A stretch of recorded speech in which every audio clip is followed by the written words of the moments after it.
They're no longer afraid of being assassinated by Hezbollah. The death of Nasrallah was colossal. That changed the history in our region. It destroyed the spirit of the acts of resistance. Hello and welcome to State of a Nation. I'm Eylon Levy.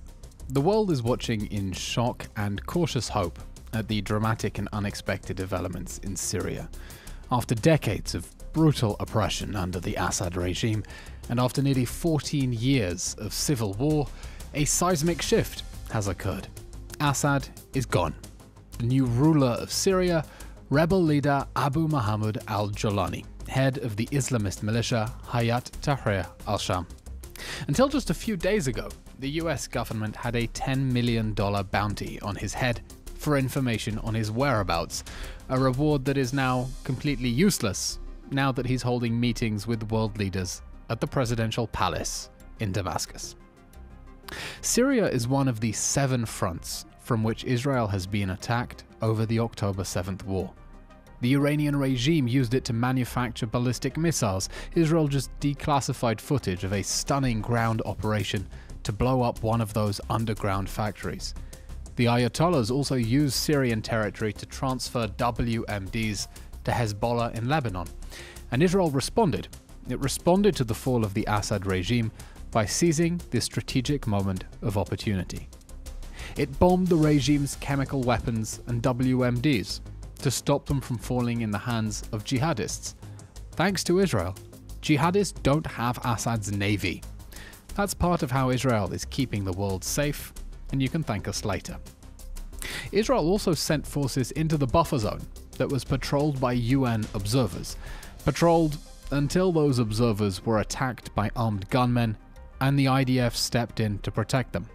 I was asked in an interview, by the way, how long the IDF would remain inside Syria, and I said that Israel is going to want serious guarantees that whatever UN observers take their place are not going to fold like an umbrella at the first sight of rain. Now, this new position places Israel on top of Mount Hermon, with a 360-degree views of the region and a clear path over Syria towards Iran's nuclear facilities. There are voices in Israel right now saying that now is the time to destroy the Iranian nuclear program before the Ayatollahs gain the ability to destroy Israel. And the next Prime Minister of Canada, Pierre Poilievre, is saying if Israel stops the Iranian regime from getting nuclear weapons, it would be Israel's gift to humanity. But back to Syria. The new regime is what analysts call a black swan, a surprise event with major effects which we can rationalize in hindsight, but nobody saw coming. But what will those effects be? Is this the start of a new era of peace and reconciliation? Does the collapse of the Iranian axis in the region liberate Syria to put war behind it? Or does this mark the start of a spiral into further chaos? To find out, that's why I wanted Rawan Osman back on the podcast. Rawan Osman is Syrian and Lebanese and an activist for peace with Israel. Her last episode was one of our most popular, not just in English but also in Spanish, thanks to the innovative AI dubbing that brought her powerful insights to a wider audience. And by the way, if you have friends in the Spanish-speaking world, tell them to subscribe to Israel Estado de una Nación to hear all of these conversations, dubbed into Spanish. I wanted to pick Rawan's brains on what this turning point means, and how we turn the dial of history towards ending this conflict with peace, not just a piece of paper. Today's conversation is one you won't want to miss. We'll be unpacking 3 key topics together. 1, the fall of the Assad regime and its ripple effects. What does this dramatic shift mean for Syria's future, for stability in the region, and for Israel's strategic position in the wake of the October 7th massacre? 2, changing perceptions on the ground in Lebanon and Syria. How are ordinary people, long silenced by fear, cowed by Iran's proxy armies, now speaking out against Hezbollah and the Iranian regime's influence? And what does this mean for the potential for peace? We also look at that bombshell 60 Minutes report about the pager operation and how that is shifting perceptions in the region. And 3, we look at the power of grassroots diplomacy and human connections. From social media to face-to-face conversations, Rawan is sharing how Syrians and Lebanese in their diasporas are beginning to question old narratives and embrace the once unthinkable possibility of coexistence with Israel. This is a conversation with an extraordinary guest, a friend, about hope in uncertain times, about the power of truth and courage, and about the small but vital steps that could reshape the future of our region at this critical turning point.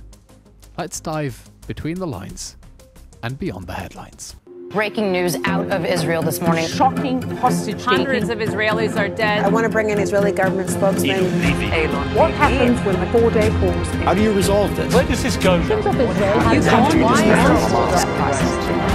Rawan Habibti, welcome back to State of a Nation. Hey, nice to see you again. It's so good to have old faces back on the podcast, especially faces who were, the last episode we did was by far one of our most successful podcasts, not only in English, but also the Spanish version. Have you seen the Spanish version? No. We have partnered up with an Israeli AI firm called Linguana that is doing AI dubbing for all of our podcast episodes. It's incredible technology because it replicates it in your voice. So if you watch the episode on YouTube, Estado de una Nación, I would be scared. You can hear you talking in Spanish how Israel no es el enemigo, Israel is not the enemy, speaking Spanish in your voice. And it's one of the most wildly popular episodes we have. Well, I'm very, very happy to hear. I'd like to know how I sound in Spanish. You sound perfect. And this one's going out in Spanish too. Rawan, you're back in Israel. Yesterday you met my old boss, President Isaac Herzog. Tell me how the meeting with Israel's president went. Awesome. He's a mensch. I met him and his wife, although I've already met his wife last May. I had the honor to spending half an hour with them. They had questions, asked me about my background, my story, which intrigues everybody. But we also spoke about the future of the region. They also have roots in Syria, in the Arab world. So we talked a bit about... Do they? I know the president's a big family history buff and talks a lot about his family's connections, but I'd never actually heard the Syrian connection. We spoke Arabic as well. No, you did not. We did. With the president. And French. And Hebrew. I mean, the president's mother was born in Egypt, but I wasn't aware of a Syrian connection. I think it might have been his wife. But they have connections in the region, and we were talking about a future where people will be able to visit the graves of their ancestors, of their grandparents. Yeah, I'm very optimistic. And what else did you discuss with the president? We talked about the developments in Lebanon and Syria, and they asked about what are people thinking on the ground. In this day and age, we have social media, so the Lebanese do not think the same way I did when I was a teenager, thinking Hezbollah are heroes and Israel attacks us out of the blue. People understand. So I conveyed the messages of Syrians and Lebanese who cannot afford speaking up out of fear of retaliation. Things are changing, Eylon. My Lebanese and Syrian friends living in the comfort of Sydney and Toronto think our people are unsophisticated. They are not ready for peace. But the reality is, and I hear this from my followers on TikTok, and they're all Arabs, people who live in Syria and Lebanon, people who went through hell, especially in the last 10 years, who were feeding their children from garbage, and people think I'm exaggerating. They do not buy into the narrative of the axis of resistance trying to liberate the poor Palestinians. They know it's nonsense. They're a cartel, drug dealers, terrorists. They want peace with Israel. They want Beirut and Damascus to look like Dubai, not like Gaza. That's amazing. And that's a really optimistic vision. And part of what I want to discuss with you now about the shifting landscape for Israel, politically, strategically, in a new Middle East that is being defined by the collapse of Iran's axis of resistance, the fall of the Assad regime, the destruction of Hezbollah's military, the destruction of Hamas. For us, Syria and Lebanon are countries that are across a border, over checkpoints, over military lines, but they're so close, and it's so fascinating that now with the ability of social media, I hope that people in Syria, in Lebanon, are watching the stuff that I'm posting. And when I say that the war in Lebanon should end with peace, not a piece of paper, Yes. which is my favorite soundbite. I really hope that they're watching in Lebanon. You've also been meeting with the Israeli public, who must be fascinated by you. Tell me how that's been going. I've traveled a lot on this trip, but especially to the Golan Heights. Normally, I'm told by many Israelis, do not go there, it's too dangerous. But after the signing of the ceasefire, I could travel this time. And many Syrians tell me, you're well connected in Israel. Tell them to give us back the Golan Heights. And I told them, hold on a second, that's not up to me. Let's go ask the people who live there. So I made a lot of videos. It needs editing. It's going to be posted. People who told me, "Lo toda, no thank you. We're happy here." You're talking not just the Israelis, also the Druze residents. The Druze who don't have Israeli citizenship or passports. Because for a long time, I mean, let's, for viewers and listeners, lay out the context. Israel captures the Golan Heights from Syria in 1967, including a Druze population who for many years don't take Israeli citizenship, almost go out of their way to protest their loyalty to the Assad regime for fear that the Golan Heights might one day be handed back to Assad and they will be subject of a retribution. And now that's shifting because they're not afraid. So what are you hearing from them now that that fear filter has gone? Unbelievable. First of all, I heard that in the last few years, more youngsters are applying for Israeli citizenship. Of course, everybody wants peace in the region, especially the Druze with Lebanon and Syria, so that they can visit their siblings, their cousins. But they said, no, thank you. We are respected citizens here. We're not afraid of the mukhabarat, of any intelligence apparatus.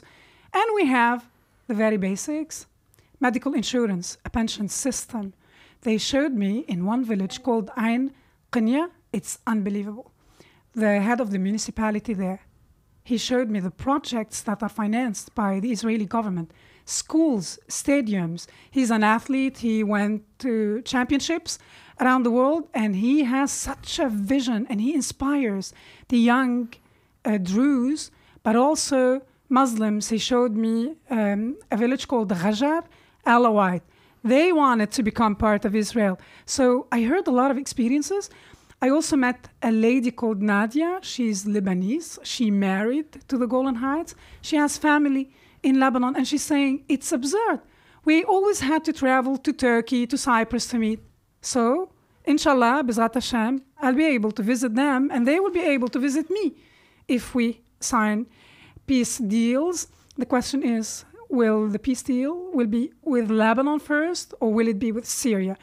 I'm really optimistic in spite of everything happening on the ground. Well, let's have a look at what's happening on the ground now to try to map out how we can move towards that vision of peace between Israel and its neighbors. And I want to start us off talking about the dramatic developments in Syria, specifically the shock fall of the Assad regime, a plot twist that I don't think anyone saw coming. You know, sometimes it feels we're living in a movie and the plot writers, that the screenwriters have gone a little bit mad. Last time we spoke here in the studio, it feels like a world away. It was before Israel's elimination of Nasrallah. In fact, you predicted it just a week before. The entire Hamas, the entire Hezbollah leadership, before the Beeper operation, what I'm calling Operation Beep Beep, before the surprise fall of the Assad regime. Now, for most of the October 7th war, Syria was actually perhaps the most quiet of the 7 fronts from which Israel has been attacked. It was relevant mainly as an arms corridor for Iran to smuggle weapons to Hezbollah, less as an actual base of rocket and drone attacks against Israel, although that did come. And now it's undergoing perhaps the most dramatic transformation of any of the fronts, either bringing to an end a civil war or simply shifting it into a new phase. And I want to get your sense of how optimistic you are about what this means for Syria and what this means for Israel's strategic position in the region, because I'm hearing two voices, the more pessimistic and the more optimistic. Okay, on the one hand, Israel's leadership is being extremely hawkish. The foreign minister, deputy foreign minister, are saying al-Jolani is a wolf in sheep's clothing. This is a jihadi gang. Al-Qaeda, let's remember, they were on the U.S. bounty terror, there was a U.S. bounty on Jolani's head until just a few days ago. Do not fall for the attempts at moderation. This is Al-Qaeda that has taken over Damascus. But I'm hearing a different voice. I'm hearing a different voice from reporters who have been on the ground in Syria, saying that they say, look, these are jihadists. They haven't changed their stripes. But they ask them, so you're going to start a war with Israel next? And they're saying, one, Are you crazy? We've just ended 13 years of civil war. We need to focus on rebuilding Syria. We're tired. We don't want another war. And two, did you see what these guys did to Hezbollah? We'd have to be crazy to pick a fight. So I'm wondering how you think that Israel should look at Syria. Is this an opportunity? Is this a challenge? What does this mean for us? As a Syrian, I can tell you that many Syrians gave up on getting rid of Assad. It's like, it's your nightmare. He's not even going to die of old age. He's there. And all of a sudden, a ceasefire deal is signed between Hezbollah and Israel, and the massive plot twist came to reality. Look, I read it differently. Israel was taking out any Hezbollah member who sneezed in Lebanon and Syria. And yet, still, they did not interfere when the rebels, including jihadists, many former al-Qaeda and ISIS members, started advancing. They took Aleppo, Hama, Homs, Damascus. In the span of 11 days, al-Assad, the monster of the century, was gone. He escaped like a mouse. I understand everybody's concerns. Al-Julani did not transform into John Travolta. He's still a jihadist, a former Qaeda member. So, do I trust him? Not at all. Do I trust his team? Many of them were identified by many intelligence services around the world as former Qaeda and ISIS members. They committed atrocities, right? And it's not that they've repented or changed their stripes. They've just trimmed their beards and put on a suit now. I don't know, and this is where I read it differently. Israel allowed it to happen in spite of the risks. They did what the USA, what Israel could have never done. Had anybody killed Assad, he would have become a national hero like Saddam Hussein. They were allowed to do what they did. It's good for the Syrian people. Finally, an era, 54 years of Assad regime, is over. This is good news for the region, especially for Israel, because the corridor was closed between Iran and Hezbollah.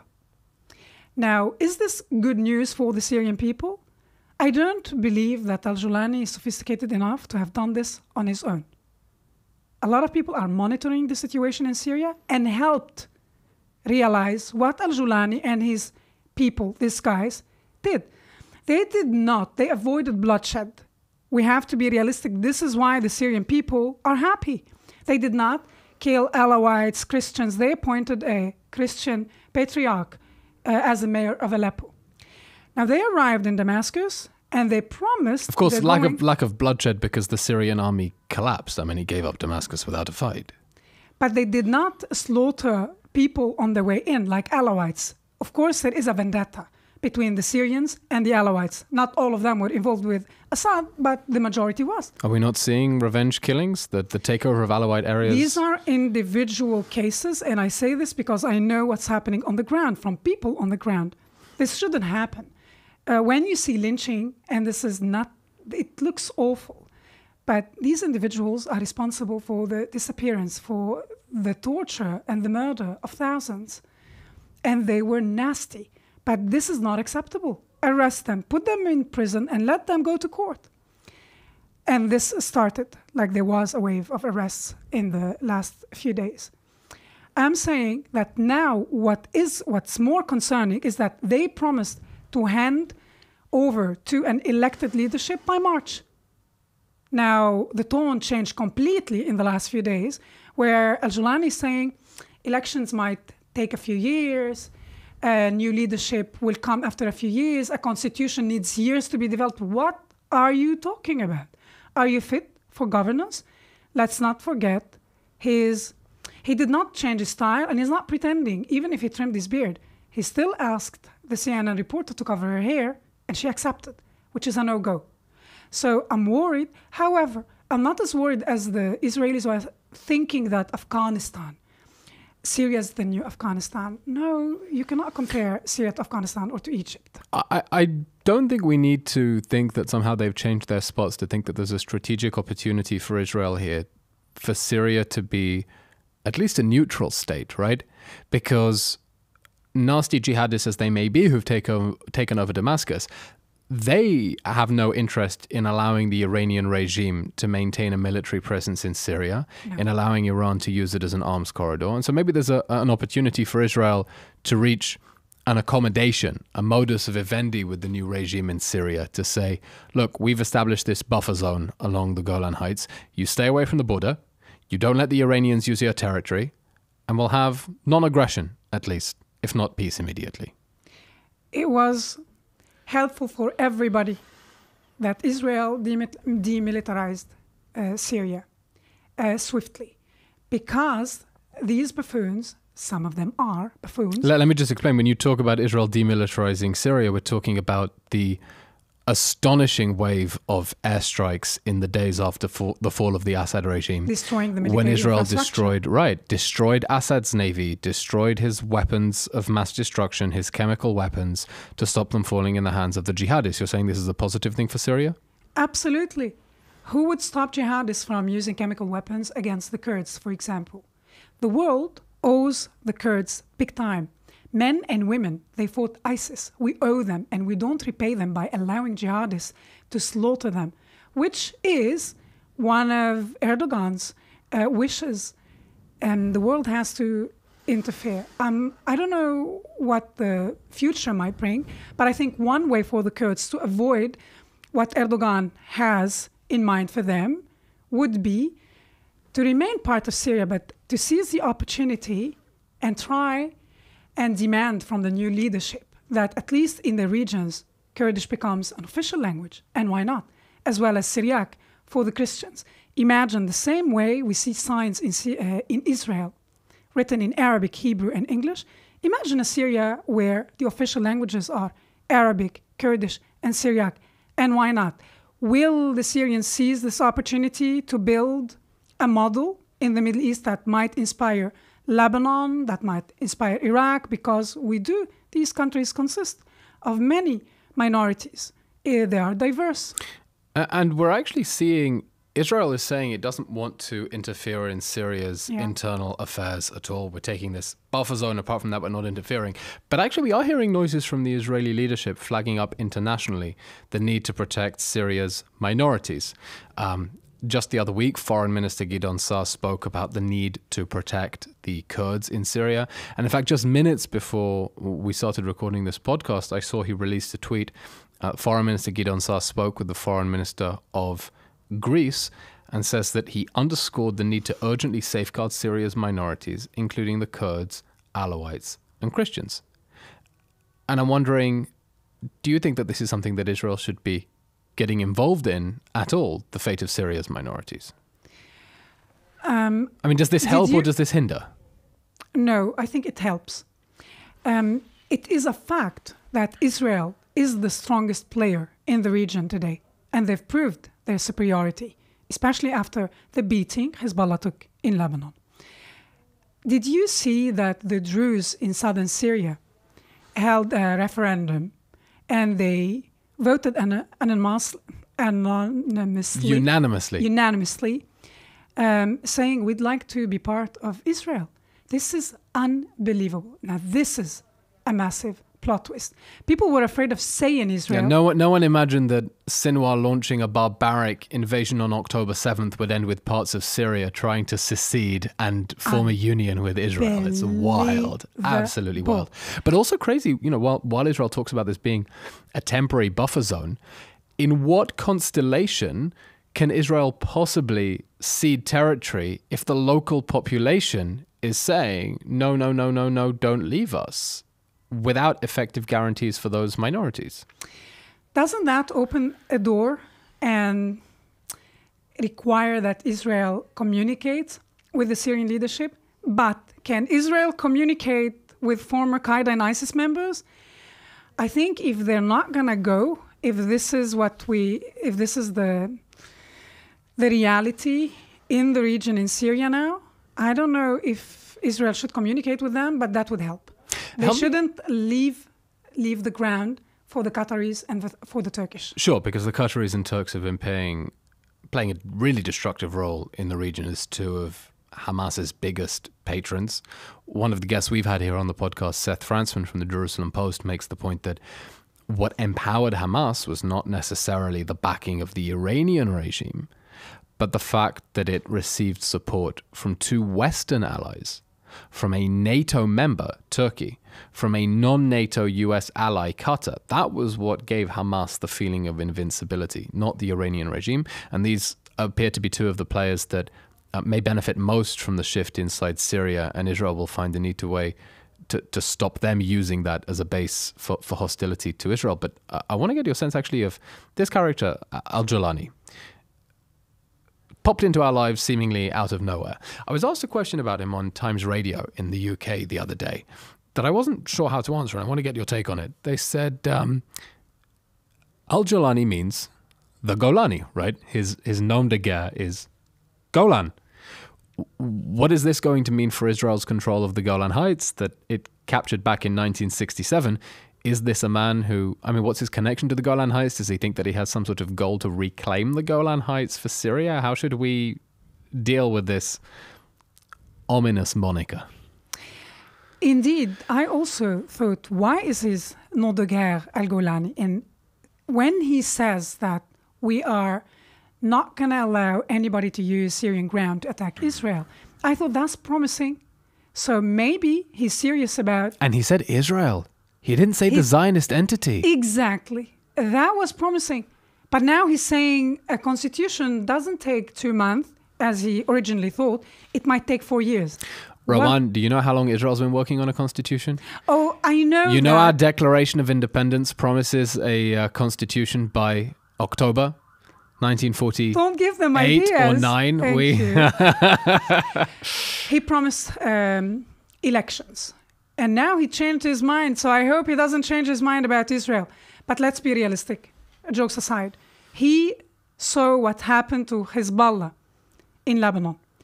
They know in the region, except the Houthis, because they are crazy, every other militia knows in the region you don't mess with the Israelis. They weren't sleeping. They proved superiority.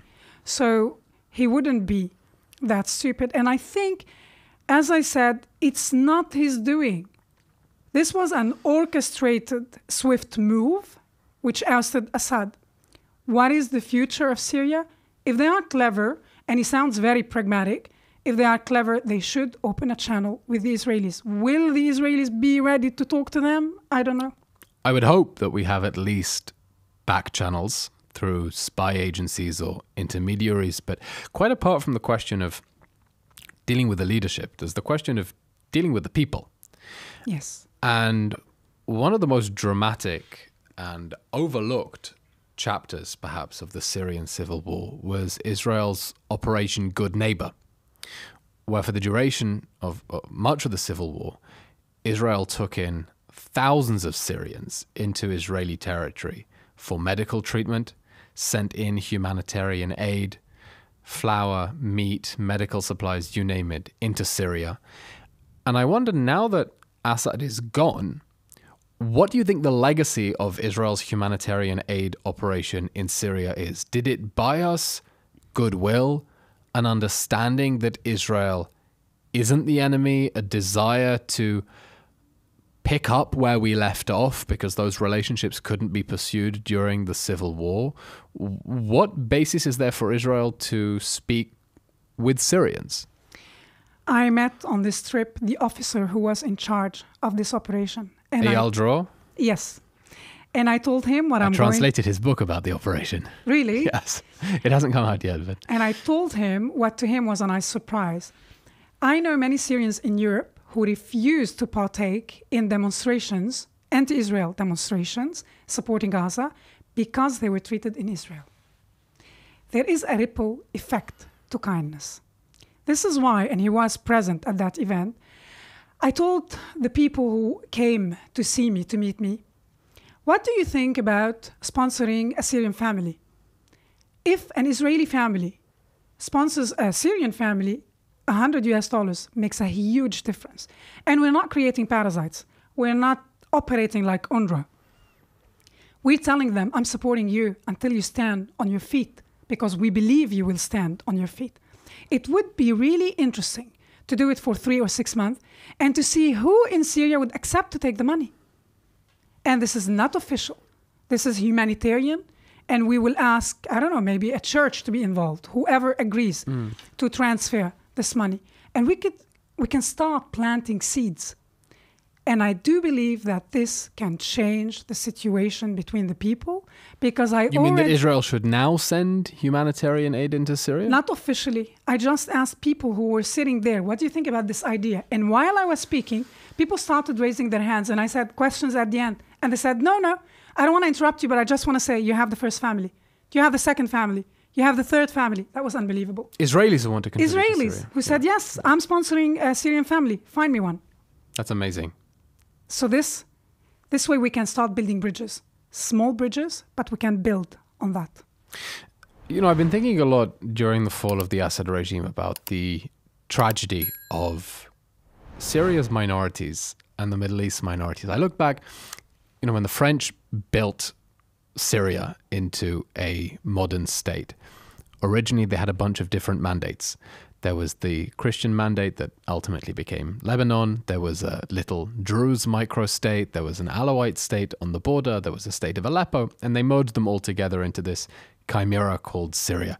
By the way, I was listening to another podcast that described Syria's history as this succession of empires and conquerors. And I said, you know, this story is so familiar because it's a story we tell about the land of Israel as well. Or modern Syrian identity is very much a more modern construct. But I couldn't help think how things would have looked if back in the 1920s, the French had left a little Druze state, a little Alawite state, in addition to the little Christian state, a state that would have had a large Kurdish minority. And if they had decided that actually they wanted to throw their lot in with the Jews in an alliance of minorities in the Middle East. And instead the tragedy was that the Christians and the Alawites became the most vocal Arab nationalists because they saw it as their way to fit in the Middle East and make sure that the defining identity would be a secular Arab nationalist one rather than a Muslim religious one. And that led them to throw in their lot with other people in the region against Israel. And it's all exploded so dramatically in their faces now that the Alawites and Kurds and Christians in Syria, I think, have a very big reason to be fearful of the Islamic fundamentalist leadership that's taken over in Syria. And I'm wondering, do you think that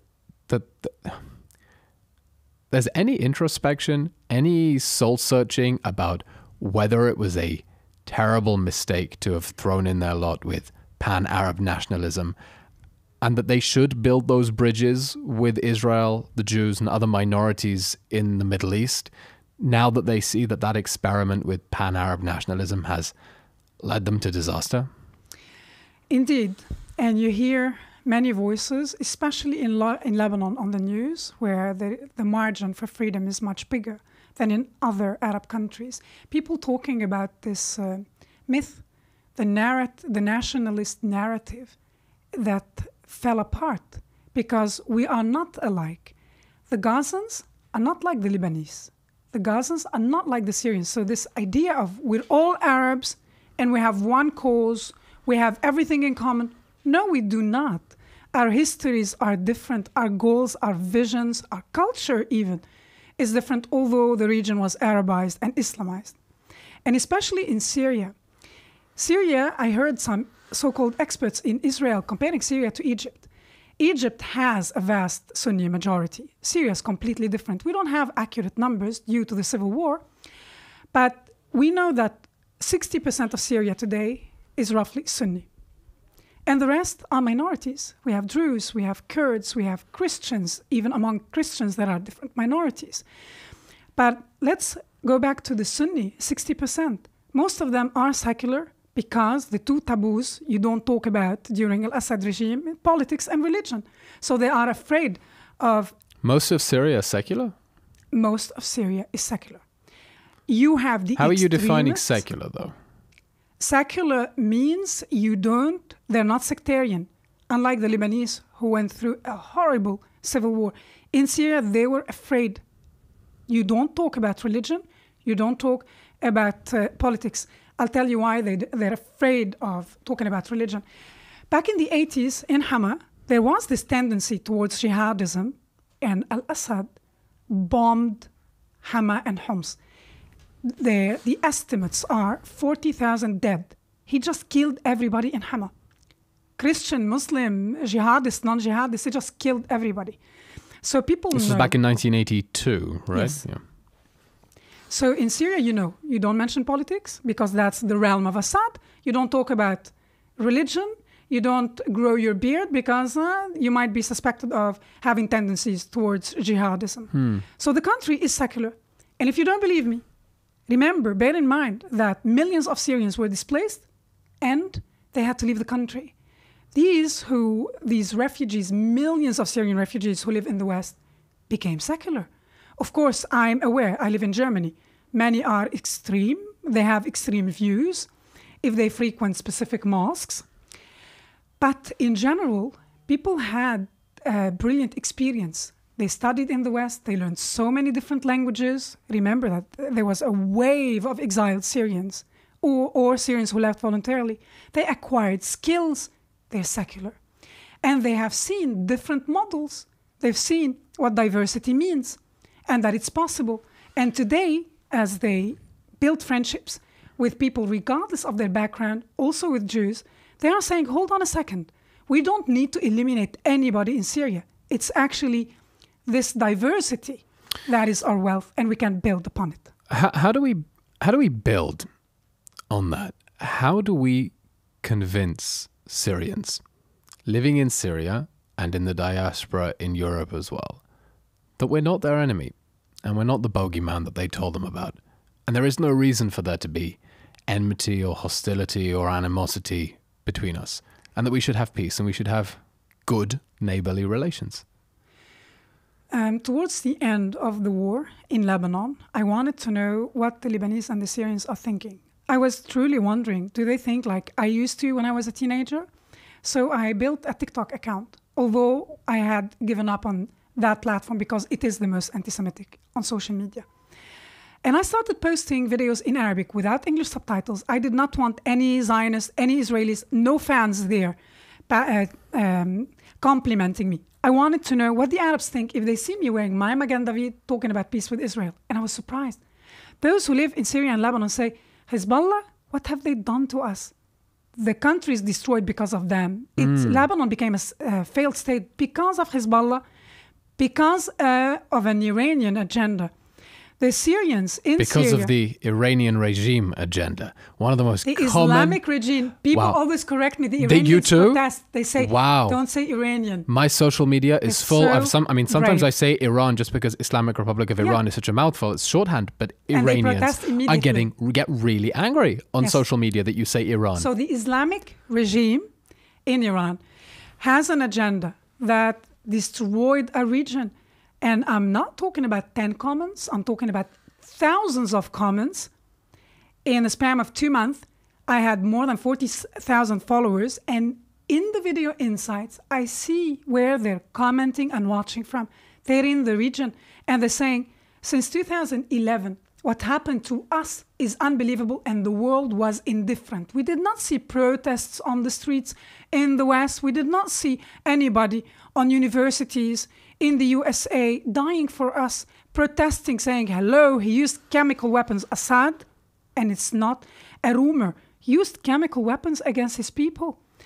Besides, everybody was aware of the Captagon industry. They are a drug cartel. And nobody interfered because the UN and the world is obsessed with Israel. They are preoccupied. And all this went unnoticed. So the Syrians are saying, until here and stop.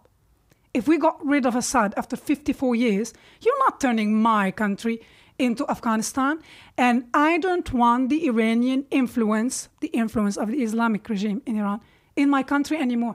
Especially that Hezbollah, that claimed wanting to liberate the poor Palestinians, went and helped Assad, killed Syrians, starved Syrian children in Madaya, calling them Daesh children. So the Syrians do not believe They don't buy into this narrative anymore. And I really hope that that prevails, that understanding in the Middle East, that one, it's not worth messing with Israel. Two, the Iranian regime, Hezbollah, are only going to bring you destruction. And three, that desire to put a difficult and bloodied past behind you and look at the bigger picture and rebuild. It's not easy. There are immense challenges, but definitely opportunities in Syria as well. I want to pivot with you to talk about what's happening in Lebanon. As we record this podcast, there is a ceasefire in effect between Israel and Hezbollah. It comes after what I think we should call the Third Lebanon War, although no one is calling it that. The total destruction of Hezbollah's leadership, the astonishing pager attack, the destruction of Hezbollah's military assets along the border. By the way, I went up just last week to a military base in northern Israel where the army had put on an astonishing exhibit of weapons confiscated from Hezbollah. Every other house in the villages in southern Lebanon was being used as an arms depot. It's terrifying that Hezbollah was preparing for an invasion of Israel. It assembled a full-scale invasion force along Israel's borders. And it doesn't bear thinking what would have happened if they had actually coordinated with Hamas in a pincer movement on October 7th. But anyway, the ceasefire now says this. Israel has 60 days to withdraw from southern Lebanon. In that time, it is supposed to report on any existing Hezbollah infrastructure to the Americans. The Americans are meant to pass it on to the Lebanese army. The Lebanese army are meant to dismantle Hezbollah's military infrastructure. And Israel reserves the right to act and enforce the destruction of Hezbollah's military infrastructure if that is not done. I think Israel's learned its lesson from the total failure of UN peacekeepers. And Hezbollah built this entire invasion force right under their noses and in plain sight of them. But anyway, what the ceasefire says is it not only gives the Lebanese people a chance to take their country back from Hezbollah, it mandates them to do so. The ceasefire requires the Lebanese armed forces, in coordination with the Americans and with the useless UN peacekeepers, to disarm Hezbollah south of the Litani River, as they were meant to do under Resolution 1701 from 2006. Israel has given the Lebanese people an opportunity to take their country back, and the ceasefire mandates that they take their country back from Hezbollah. And I wonder, will they? Absolutely not, unfortunately. Bugger. The Lebanese want to get rid of Hezbollah. But immediately after signing the ceasefire, Hezbollah officials said on many TV channels, they won't disarm. Make us. So I'm afraid maybe the Israelis will have to make them. It is sad to see... just on this point before we move on, here's the ultimate tragedy, right? Of international diplomats who are saying that the war must end with a ceasefire and the ceasefire must take the form of Resolution 1701 that requires the dismantling of Hezbollah. Now, hang on. First of all, you're calling for the implementation of a solution that was meant to be put in place 18 years ago. Let's have a look at the reasons why it wasn't put in place 18 years ago. And that's because dismantling Hezbollah south of the Litani River means the Lebanese army will forcibly disarm another Lebanese militia against its will. And we have to be honest and say that the implementation of Resolution 1701 means a Lebanese civil war. It means one Lebanese armed group, the armed forces, taking on another Lebanese militia. And I struggle to see how that happens. The Israelis did the hardest part. They've beaten Hezbollah. They humiliated Hezbollah in Lebanon. Now, the Lebanese are yet to take their country back. If they are incapable of doing so, they might have to request the assistance of the US. All this is on the table. Now, Hezbollah was bluffing because they know they are weakened and humiliated, especially after what happened in Syria. Nobody saw that coming, so their supply chain is disrupted. The Lebanese don't want another civil And they've war. admitted they don't have an ability to smuggle weapons No. through Syria anymore. That's been choked And yet off. they won't disarm. So the Lebanese are trying to avoid another civil war. And maybe some of the listeners are aware of the bloody civil war that destroyed Lebanon for more than 2 decades. But how would you like Hezbollah to disarm if this is the challenge? They're telling you, make us. So I don't think that at the end of the ceasefire, a peace agreement will emerge. Israel might have to finish Hezbollah if necessary. Let's wait and see. But in general, the Lebanese, there are many delegations who went to Washington, D.C., who are requesting pressure on Hezbollah, on Iran, instead of soft diplomacy, because it doesn't work. It doesn't work. Well, what does this mean for the ceasefire then?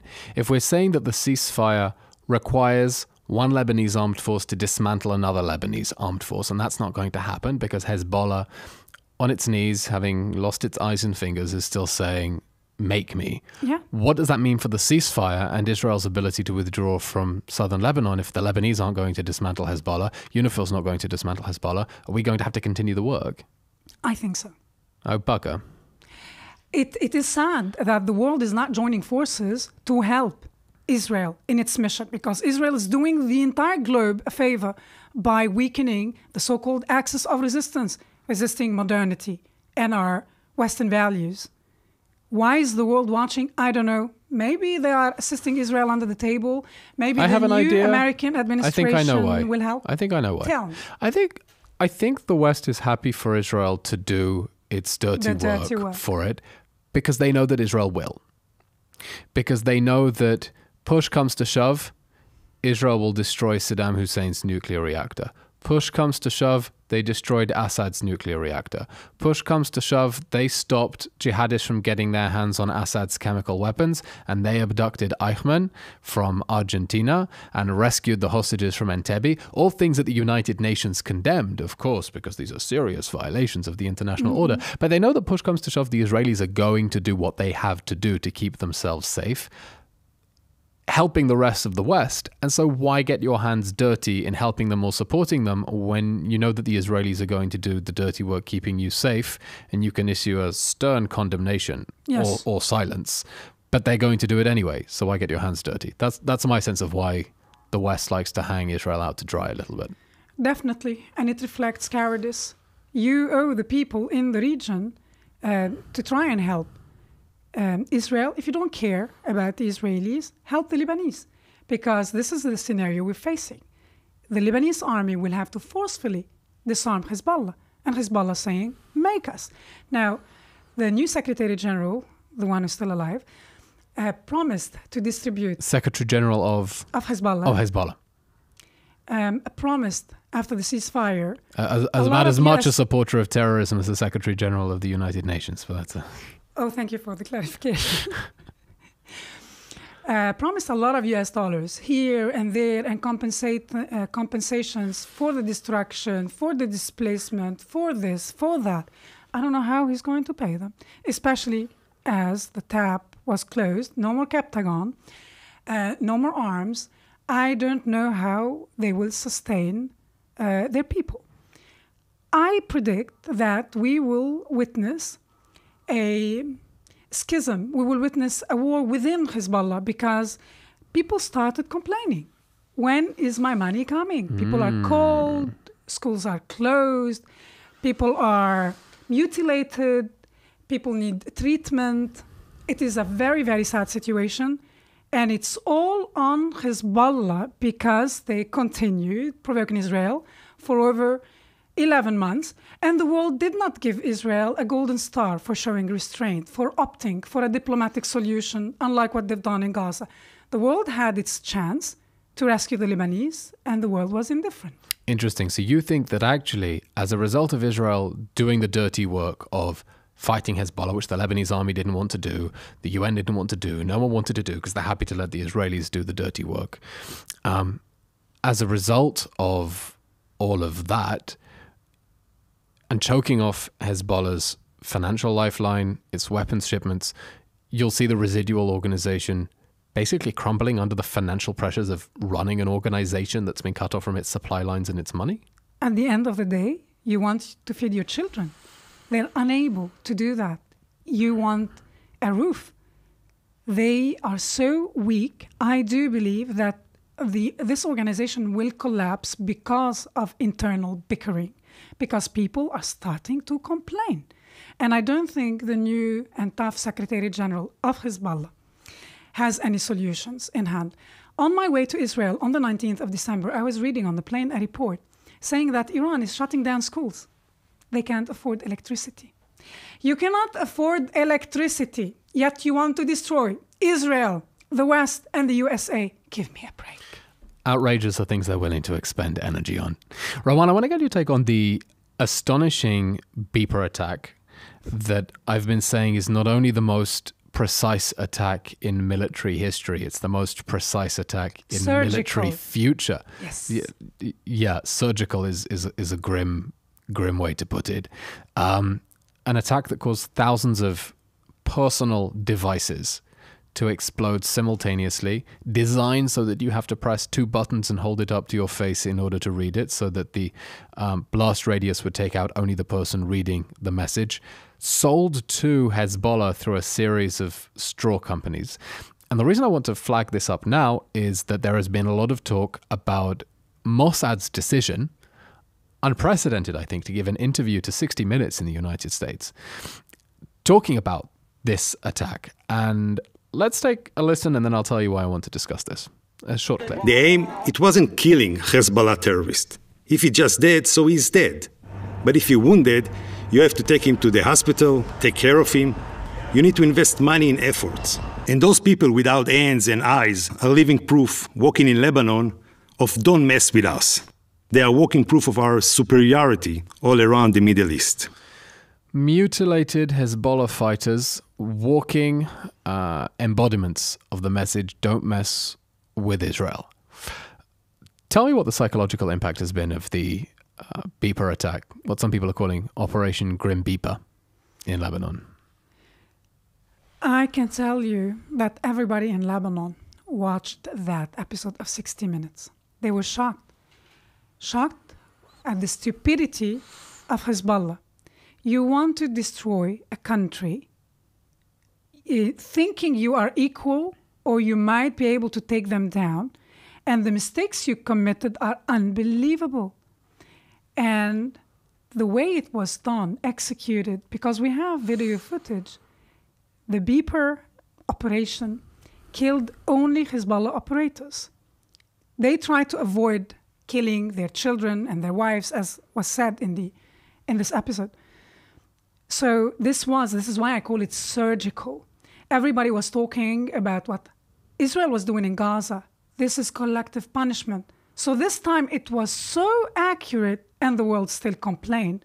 But the Lebanese saw that you should not mess with the Israelis. We were telling you, stop provoking them. But it also sent a very positive message to the Lebanese who are not involved with Hezbollah. This war wasn't between Israel and Lebanon. It was between Israel and Hezbollah, to the point where they literally tried to only damage or eliminate those who are involved in actual terror activity.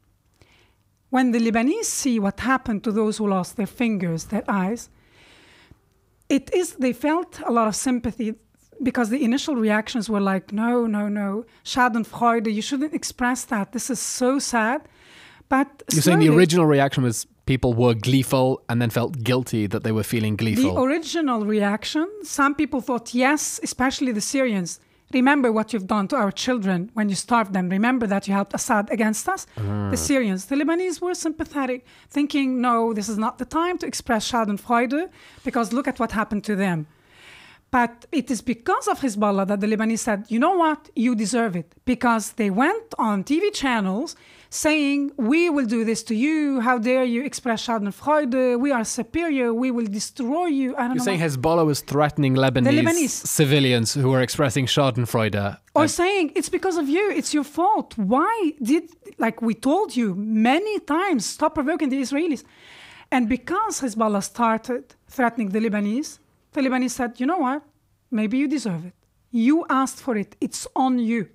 Help me understand what you think the thinking was behind the decision to go public with this interview on 60 Minutes. I was asked on Friday afternoon on a panel discussion on Israeli TV. They bring me on to talk about how this is perceived in the international media. They said, do you think it was the right decision to reveal this? And I said, you know what? I really don't know who the intended audience was of 60 Minutes. I don't think it was the American audience at home. No. This is why I told you that everybody in Lebanon watched it. How did they react? They said, enough. This is not your business. Warfare is not your business. Speaking to Hezbollah, it's enough. What more do you want happening in Lebanon for you to admit that you're losers? And these are politicians, academics, journalists, news anchors, name it, saying it's enough. So you think the effect of the 60 Minutes interview was to further... to embarrass Hezbollah. Because if the Mossad is monitoring the tone within Lebanon, Hezbollah is talking about their victory, how they humiliated the Israelis. And the rest of the Lebanese are thinking, guys, you're detached from reality. And this came in the perfect timing to punch them one more time in the face. Like, stop. You both, like we created... Right, this is pathetic, like drop it already. Exactly. Yeah. You are pathetic, guys. Stop it. So this, I think, strengthens the other Lebanese, the other political parties that are saying, it's enough, disarm. And this sends a message to Hezbollah. See what we've done to you? And there was, like, they slipped a beautiful message there. We already used the pagers. We moved on to the next stage. So the Mossad is saying, we are ready. You haven't seen it all yet. So if you don't want to disarm, you're going to see the rest of it. Because, of course, there isn't a person in Israel who doesn't want peace with Lebanon. And we look across the border and don't really understand why there is still a conflict, because there's no territorial dispute. Again, going back to what I said earlier, things would have looked very different in 1948 if the Christians of Lebanon had thrown their lot in with the Jews rather than with Arab nationalism, but that was their mistake. And yet, there is a question of how you empower the voices inside Lebanon that are willing to bravely say, like other countries that have embraced the Abraham Accords, that it's time to put this chapter behind us and move towards peace with Israel. And you're saying part of empowering the voices, if not of peace, then at least of non-aggression and neutrality, is by humiliating, embarrassing, and dare I say, emasculating the terrorists who dragged Lebanon into the Third Lebanon War. Eylon, your viewers don't watch what's happening in Lebanon. This is why we bring you on, so you can tell us. Journalists, filmmakers, professionals, politicians are talking about joining the Abraham Accords on TV. They're no longer afraid of being assassinated by Hezbollah. The death of Nasrallah was colossal. That changed the history in our region. It destroyed the spirit of the acts of resistance. When I visited Israel in the summer, everybody was saying, I hope we get rid of Khamenei. And I thought, what do you want with Khamenei? He's senile. I mean, maybe he's not. But Nasrallah is the biggest player. He is the spirit. And it was crushed. And now people are talking about joining the Abraham Accords. They're not calling for Lebanon's neutrality. They would like to cooperate, to learn from the Israeli experience. This is why I make videos and tell them, meet my Druze friend, meet my Muslim friend in the IDF, meet this Bedouin doctor, meet this, meet that, women. Everybody's accepted, respected, and contributing. And this is why Israel is strong, because everybody is working to build a nation instead of destroying other nations. And the Lebanese realized that there's a lot to learn from the Israelis, because they look at least on social media, and they see that the Israelis are equal citizens, regardless whether they're Jews, Christians, Muslim, Druze. Even if Israel is a Jewish state, the Jews proved fit to govern, unlike other players in the region. Israel is the only successful model in the region. It would definitely be an extraordinary twist of events if Sinwar's barbaric invasion of October 7th ended up paving the way to peace between Israel and Lebanon. I think that world leaders have let us down. I feel personally betrayed by international diplomats and their failure of vision and courage when they say that the war in Lebanon should end with a ceasefire and try to drag us back to an October 6th reality that they know means terrorist armies mobilizing on our borders, because they know there is no effective mechanism to dismantle Hezbollah if Israel isn't going to do it itself. And they seem to have totally normalized something that is abnormal, which is the lack of normal relations between Israel and its neighbors, as if it's a basic law of physics that Israel doesn't have basic diplomatic relations with its neighbors and that a war should end with a ceasefire, which means just freezing in place the status quo ante. And the message that I've been making to try to give world leaders a kick up the backside is, and it helps, the wordplay helps, that this war should end with peace. Yes. Not a piece of paper. And I'm wondering what you think I can be doing as an Israeli citizen, not an official position, not affiliated with the government, just a citizen who loves my country and wants peace for it, to better communicate that message to our neighbors across the border, that our hands are outstretched in peace, and what I can do maybe to empower and help those who are willing to extend another hand in peace and say, yes, we should be more ambitious than world leaders. This war should not end with a piece of paper. It should end with peace. Invite Lebanese and Syrians living abroad to your podcast. You can do it online, even if they cannot come to Israel. Start by that, and you'll be surprised that you'll find plenty who are willing to talk to you. Speak to them. Address the people in Lebanon and Syria. I already said this to the president yesterday, to the Israeli president. Address the people. Before coming to Israel, I told the Syrians, my following on TikTok, what questions do you have to the Israeli public? And some asked me to ask them, do you think the Syrians are like you, normal human beings, or do you perceive us all as barbaric savages? Unbelievable. Or why do you plan on taking our countries? Why do you want great Israel? What is the plan? What are you going to do? Kill all of us? Like, what on earth? There are misconceptions in Israel where people think that the Lebanese and the Syrians are like the Gazans. We all attend UNRWA schools, and no, not at all. And the proof is, I've never seen a video, and I challenge Arabs as well when they tell me we're all alike. No, we're not. Give me one video of a Syrian woman who was told that her son was killed, and she went like a maniac to rejoice on the street. This doesn't exist outside the Palestinian culture and the supporters of Hezbollah, because it's against human nature. In Lebanon, another example to show you the difference between the Lebanese and the Gazans, or the situation between the two places.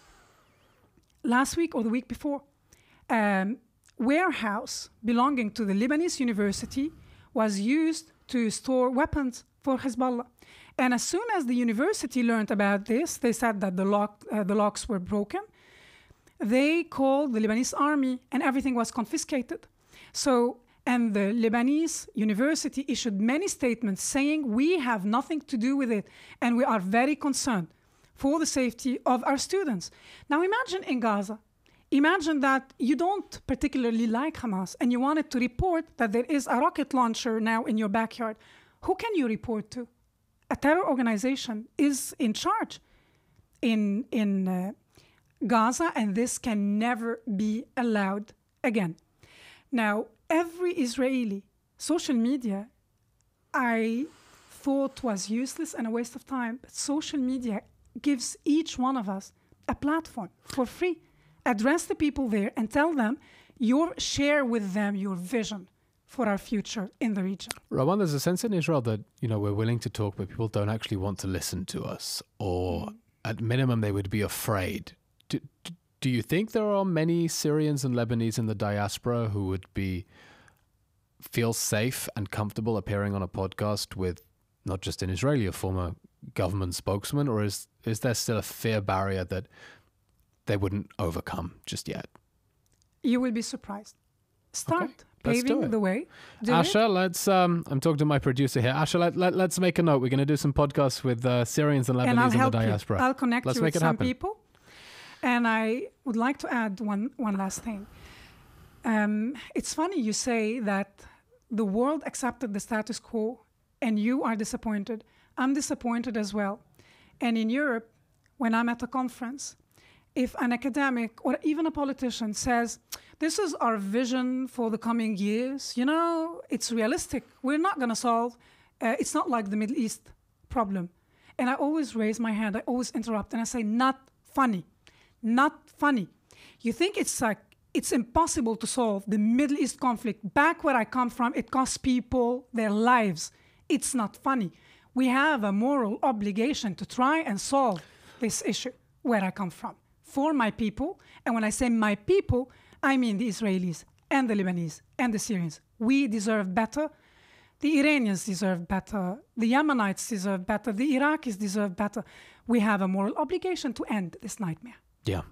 And we do deserve better. We deserve better than an international order that takes it for granted that Israel and its neighbors are almost fated to live in permanent conflict. And we have to get beyond that. Rawan, just before we wrap up, I want your take. You've been here since December 19th. Yes. How many Houthi sirens have woken you up? How many Houthi ballistic missiles have woken you up in the middle of the night from sirens? We landed and immediately we heard a siren. We had to run and hide. Already at the airport. At the airport? At the airport, as soon as we landed. And every night at 2 a.m., 3 a.m., 4 a.m., the Houthis are playing. And that, because of the Houthis, 1 million Israelis have to run down to shelters, take their children in blanket, in their pajamas, sometimes without their glasses. It is unbelievable. The Houthis also disrupt global trade. Don't care about the Israelis. How about a solution that would prevent them from disrupting world economy? Right, which is why I call them the Houthi pirates, because it's important to emphasize that they are not only launching ballistic missiles at Israel, they're also attacking international shipping. But just circling back, you said before, Hezbollah, Syria, we're not like the Houthis. They're crazy. Why do you think they're crazy? I mean, what is Israelis, I think in the last year, have thought of the Houthi attacks as almost an amusing or entertaining nuisance, because it was like, Yemen, where the hell did that come from? Who are these cartoonish villains, these primitive jihadists in the desert? So why do you call them crazy? Exactly, because they are cartoonish villains. When I watch their propaganda songs, when I watch their statements... They're fabulously camp propaganda songs. Unbelievable. It's cheesy, to say the least. And their statements are ridiculous. They think they have the power to take down the West. Unbelievable. But I also like the way they behave when they are in full action. They remind me of the villains or strange creatures in The Lord of the Ring. Yesterday I was watching and I thought, they have nothing to lose. They're the orcs. Exactly. They're not like Hezbollah members are serious ideologues.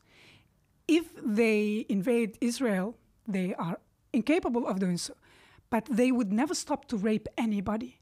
They are very well trained, serious, nasty ideologues. The Houthis don't care. Life stops in the afternoon. They chew on khat, they chew drugs, and towards the evening, they want to take down the West. That's not to downplay. Right, because the lesson we learned from October 7th is we can never allow ourselves to underestimate or talk down our enemies. Sometimes you have to judge them by their capabilities, and the Houthi pirates are armed like a military with ballistic missiles. And there are so many. You can't underestimate them just as, cut chewing, whatever. No, but there are so many, and they have nothing to lose. So they don't really care. So what do we do about them? How do we make them stop firing missiles at us and at ships? That's all we want. We need somebody to tell them to stop. Maybe when Iran is on its knees, the Islamic Republic of Iran is on its knees. Because long live a free Iran. Yes, absolutely. Amen to that. So it's going to have to come from the Islamic Republic. Someone has to tell them to stop because they have nothing to lose. They and don't that's why care in if Israel you you're kill hearing 50,000. voices. Right, and that's why in Israel you're hearing voices saying, after the Saudis and the Emiratis tried bombing the Houthis and it didn't work, we cannot try the same strategy. They keep popping. They keep popping up. It's going to have to come from taking the fight to the Islamic Republic of Iran, and it looks like the extraordinary and tragic turn of events in the Middle East in the last year is careening towards a showdown between Israel and an Islamic Republic of Iran that has now lost the proxy armies that it built to defend it. Hamas, Hezbollah, the Assad regime, and the Houthis as well are taking a serious pounding from Israel. Rawan Osman, this has been so much fun catching up with you. Promise me that next time you're in Israel, we'll do another episode. We want to do more of these episodes with repeat guests whose brains we enjoy picking. Promised. Let's celebrate bigger news next time. Deal. Let's see which terrorist army will fall by the next time you're here. It's a good luck charm. Rawan Osman, thank you for coming on State of a Nation. And that brings us to the end of today's episode of State of a Nation with Rawan Osman. As I said at the start of the episode, these episodes are also being produced in Spanish thanks to AI dubbing software by our partner Linguana. So if you want to pass on this podcast to Spanish-speaking friends, you can search for Israel, Estado de una Nación.